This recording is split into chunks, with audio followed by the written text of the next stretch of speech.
nhớ cho tăng phần nhà sai thì đang đó lúc nào về quý một tiền là cho cái nho chết ta tới chỗ đáy cho cái nho nữa nó nhỏ đáy nên nhỏ đáy quý nho để mong qua cho cái nó rồi nhỏ đáy cái tay bông mới ra đau hả để cái tay lên đây cho rồng có cái đen luôn cái tù nó ủa nhỏ lá rồi anh thử đó đó là đây cho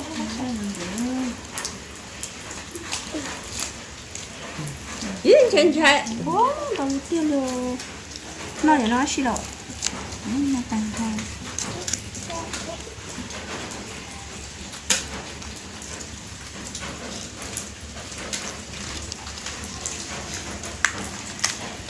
Cô bà cô đừng nói đầu tiên ủa chỉ ta bao lọ ủa ta đó nó chỉ ta tay ơi một chút nhưng mà hồ tàu đừng bao của đó là cá đồ rồi em ăn đi dẻ này còn là mua cái thứ nó có chữ ở đây này dùng chai nó nhẹ nhẹ nó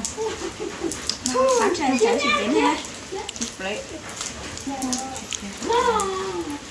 đầu tiên rồi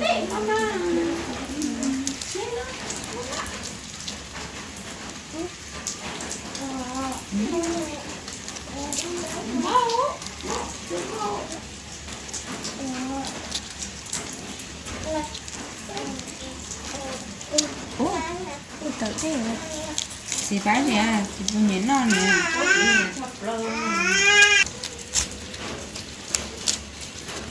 còn là một cái gì mới chua nha thôi mới chua cho con nhớ liền vô không thôi rồi sẽ cho chín nó nó đừng chỉ tôi cho ra rồi chơi yêu số và chơi luôn của bác chua ha cho nó không đó đã nếu mà nó trâu lại chơi mà nó là chơi luôn của bác chua bác chua trông thì biết cái lòng sẽ ấy xuống không ôi đừng cắn thời này chứ mất cỡ này mà chỉ đặt ta chỉ xa cả giờ tới cho nó lên ô cuộc sống đấy mà khởi ở chế mà nó cũng thôn lên là chỉ là thôn là tù lên lắm tại xa nó sắp thôn lên hẳn chế vô tình khởi đại hẳn thôi là mất khởi ở mà sẽ lên là ô thôn lên nuôi gì đó cũng là ở bên số tàn lá với chín đâu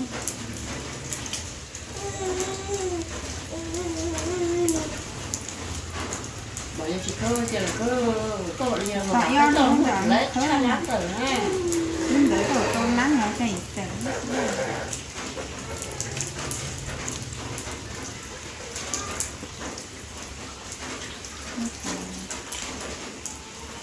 tí cho được chua sơ để cho nhiều đẩy chút chút để ta không cơ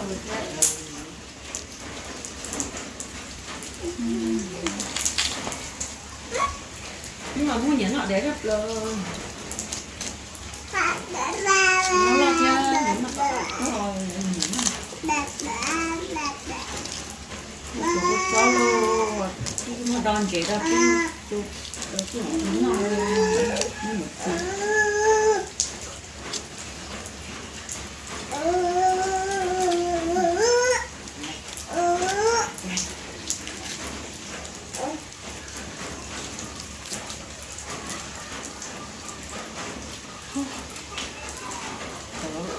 tiền cho để tỏ té à đây hả ở đây nó hơi để nó bánh đi xuống rồi thì là ở chỗ đúng không cha ở chỗ có cứ chỉ thầy nói hả cho nó cũng đó nó được lại nó bắt còn đâu được cái đó nó lên thôi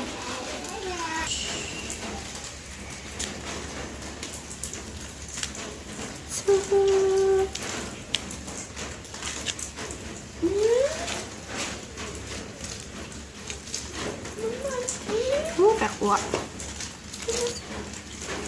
nói sợ quá lẹ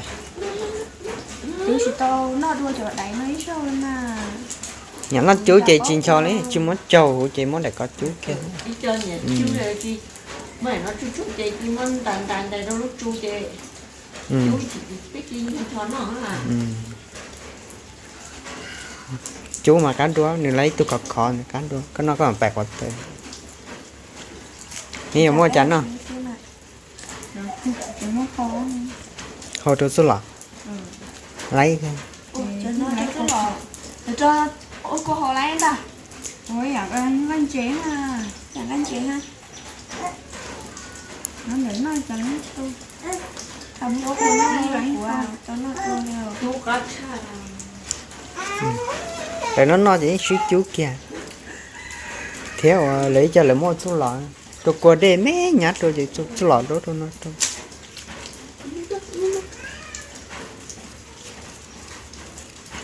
mẹ chị con cái mẹ hay là mua chú ấy mua tổ của chó nó bà biết có bữa gì mà là mẹ lo rồi nó của cô nó nọ hay cho nó chỉ thư gì ô xuồng nó Nó hồ. không bó Nó cá xuống cát rồi à. Cho nó cát nữa. anh giờ là đồ nó chưa Nó cá xuống cát rồi. nó chưa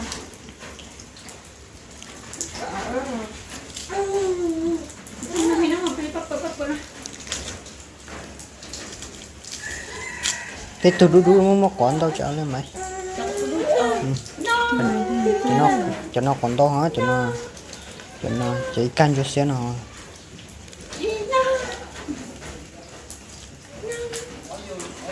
nếu mong của nó chỉ một của rồi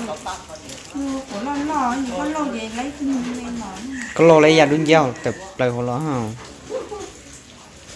cho chú mốt của bạn tôi đớp po tôi tứ vừa phì phải qua tụm bông nó thì tiền mà thì chú mốt của tôi ấy đớp po mà thì chú mốt chạy đớp po vậy nó cho nó chú mốt cho nó mua đớp qua đây đây hồ nó chọn bộ cá chạch là lão cho tụm bông cá cho tụm bông tụm bộ cá đây giờ có mà mua phỏ tí tiêu giờ có giờ có mất chú mà thế li thế này có mua ô số lỗi này hay ní giống ô chị plei chị giờ rò hàng gì rong tát nè nó chú rồi vô nè nó rút tài nó rút chưa chú Chú nhìn tôi nhìn lâu rồi. đi đây số vải thì đây lấy ô còn nó nhà cửa mình chỉ đổ khí quá nó hay muốn chỉ đổ khí quá là chỉ hay dùng to luôn đó là mà tủ thì đi lấy cái túi để ra đũa cho nó tôi hết rồi để liêng chứ để đâu hả để ra đũa để ở giặt này mua tôi dạ đeo vậy đó mua cho lia cho để lia mà cho nó sắp lửa giờ cho ra đũa mới cho mì rồi cho nó thế à đi kia đều tôi mà tôi xem một cái thật sự gì chân mà lấy một non đừng có lời để vô đừng có làm đồ dễ bé của thầy lâu sao thế cũng chỉ tắt uống chỉ tắt nọ được không nhiều ở đấy nữa ô tôi trầu hú cha chủ mua cho nó à Chỉ mà muốn để lông rồi. mà gì hết vậy nó có những chỗ hùa ta chỉ khú ta cái sáu hồ cả nó câu nữa sợ chỉ là những chỗ hùa nữa mỗi nhỏ đại hậu cho chút lọ cho trong sẽ biết nói chỉ nó sợ để sửa mà cho nó ở sai để đúng chưa nè nhiều đại sửa lời nó nó sắp lờ liều chỉ nó cho cái nó lơ mình thôi phải nó mồ nó nhiều đại quá su đại xe hết cha để cho tôi năm nhịp đấy ơi Nó nổi rồi. thế nào có mọi cái đúng là cái mình xoa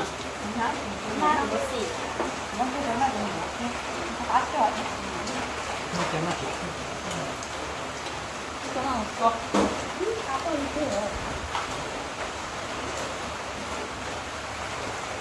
cái cuộc sống không không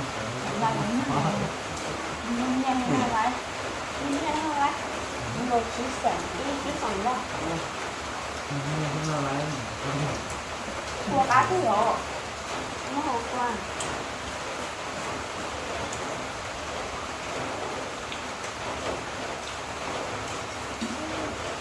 Con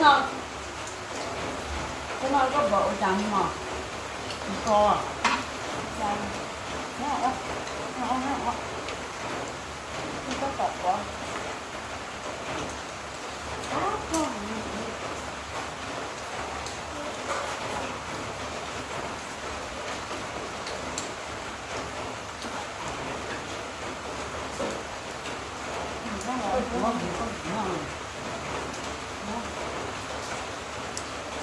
cũng mới nhỏ thế nào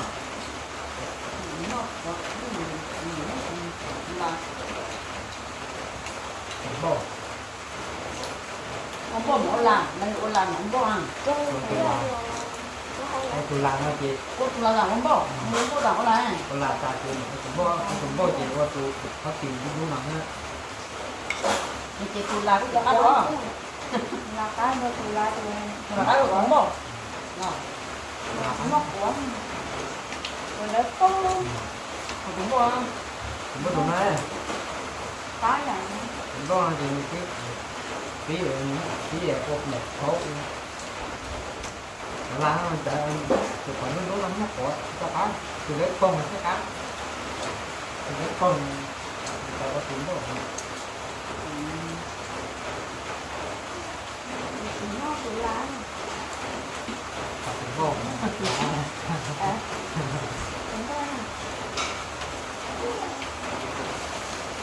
đừng nó kéo áp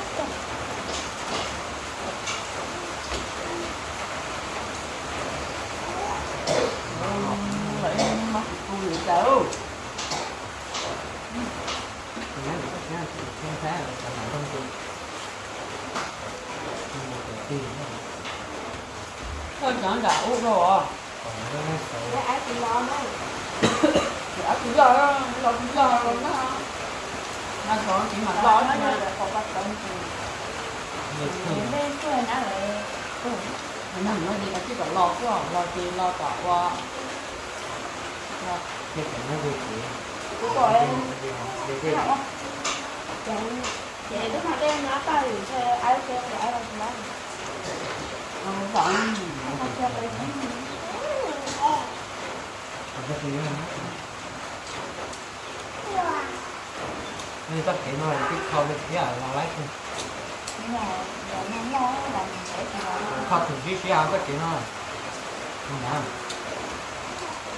để khâu chết ta nhưng mà khâu là cũng là khâu tạm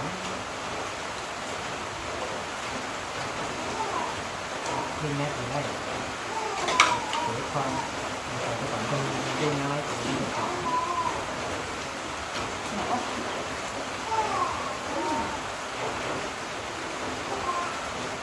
có nó bỏ rồi nhưng có cái lưỡi tay nổi thì cả nó cả cái có thì nó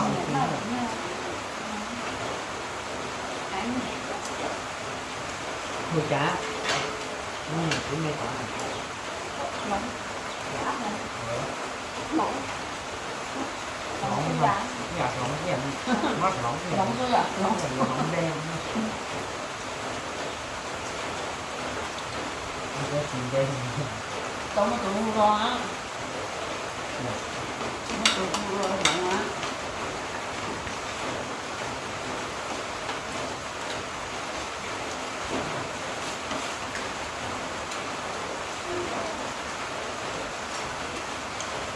mỏng của còn mình hay lo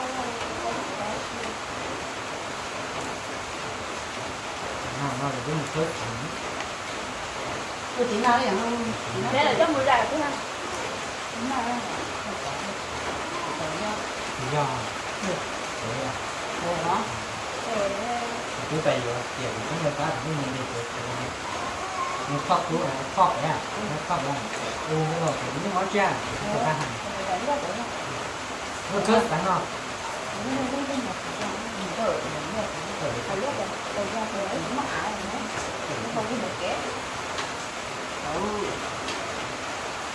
được kì luôn thì nó làm cái còn cái đây bây giờ nó lọc được chưa nữa bây giờ nó lọc không được kia nó giờ thế là cho được thế là nó có nhau đúng đấy đúng không có làm bóc chưa kịp con mua cái tiền đen tôi luôn nhắc nhở không nó nhà cho ai tôi nhắn không ai sau kia ở đây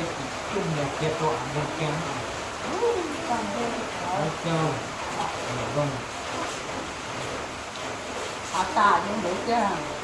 nhưng mà đây nó những tè có chỉ nó tè thơm đây ngón tay đúng không nhục mũ hay ngón tay á nó tè nó ra cái nó tè có là nó tè đó